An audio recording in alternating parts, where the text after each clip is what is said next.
My sister-in-law wouldn't save my drowning kid because of her trauma, and now I'm being told I overreacted by screaming at her. For context, I, 30 female, have one daughter named Heather, 2 female, with my husband. My brother, 36 male, is married to my sister-in-law, Kelly, 37 female. She has one son from an ex, 12 male, and one daughter, Sadie, 3 female, with my brother. We've never been super close, but before all this we had a good relationship overall, and I liked her. Kelly has a fear of going into water. When she was 6 she was at a family barbecue and began to drown in the pool. There were so many kids splashing around in the water the adults just thought she was playing or something like that. She lost consciousness and came very close to dying. She got into therapy, and has since allowed her son and Sadie to learn how to swim. When Sadie was 1 or 2 years old, she'd only allow it as long as her son or my brother were right next to her. Now she seems fairly laid back over having her kids in the water even without strict supervision. This was surprising to me, but it's her life, so I never commented. A few months ago she and my brother even told me she was doing exposure therapy and slowly learning to not let her fears control her. She's even had a small swim lesson and was feeling fairly calm walking around in a shallow pool. Every Thanksgiving and Christmas we go to visit my parents in the retirement neighborhood in Florida. Kelly has told me all about her past and the time we've spent together there for the holidays.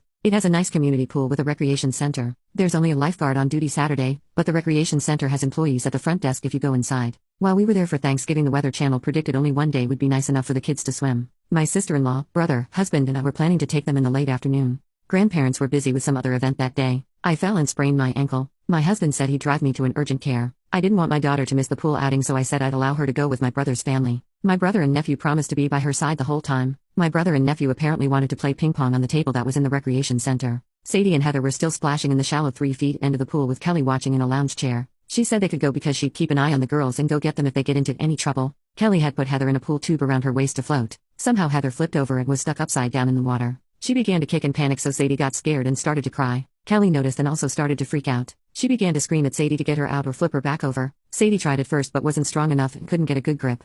Plus she was scared and confused from her mother's yelling. I know she has a legitimate trauma, so I understand why that would scare her and would have been fine with her not jumping in herself. I wouldn't be so upset if she then had the common sense to run into the recreational center to grab anyone else to save my daughter. It was the next building over. If she had ran inside to ask for help, everything would have turned out a lot better. I have no idea what was going on in this woman's head, but she grabbed the pool net to try and get Heather out. This would have made sense if she had used it to guide my daughter to a place she could grab her out, but it seemed that she tried to carry my daughter in the net, and when she didn't fit she moved to a different strategy that looked like just awkwardly smacking her. This moved Heather to the deeper part of the pool. She never seemed all that stupid to me, so I don't know why she tried to save my daughter in the most inefficient way possible. Eventually a recreation center employee heard her panicking and ran outside. He gave her CPR and she threw up a lot of water. They called an ambulance and my husband and I met everyone at the hospital. Heather had a lot of bruises on her lower half. I asked what happened and Kelly told me about the pool net and everything, plus how she hadn't immediately gotten someone else. I was so angry I yelled at the boys in her house she could see my daughter dying and not do anything. The first thing she said was literally while I kept yelling at Sadie to help her. This really pissed me off. She was blaming all this on her toddler. I know everyone mistakes,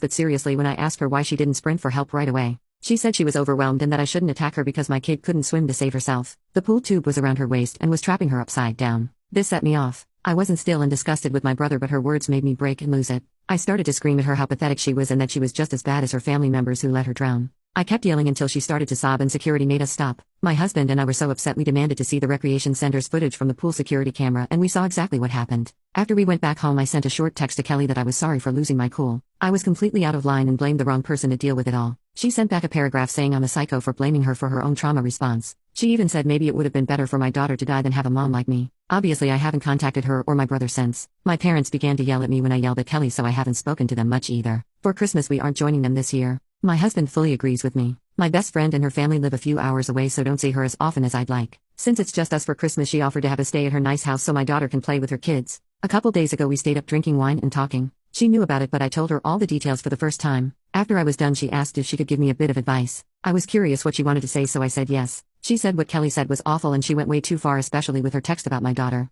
Plus it was stupid that her first thought was to yell at her toddler daughter to do something. Kelly could have handled it all way better with a calm start. Of course though she was panicking, so she couldn't think as clearly. I'm furious with my brother as well. I was so upset and was yelling at him too. It was what my sister-in-law said that really hurt and set me off. I was so panicked and wasn't thinking straight. I will never let my brother watch Heather while I'm busy doing something ever again. She said she understood why I felt so angry in the hospital, but I shouldn't have had such an emotional reaction, or at least should have found time to eventually sit down in person and apologize for my outburst. It was a stressful situation for everyone. The mean things Kelly said after were wrong. I should have sat down face to face to discuss all of our feeling and give both her and had the chance to apologize for what we said to each other. I'm feeling a lot more guilty now. I lashed out and she lashed out in turn. I talked to my husband about it, but he's still furious with them and says we don't know them anything. I miss my niece and nephew. Am I in the wrong here?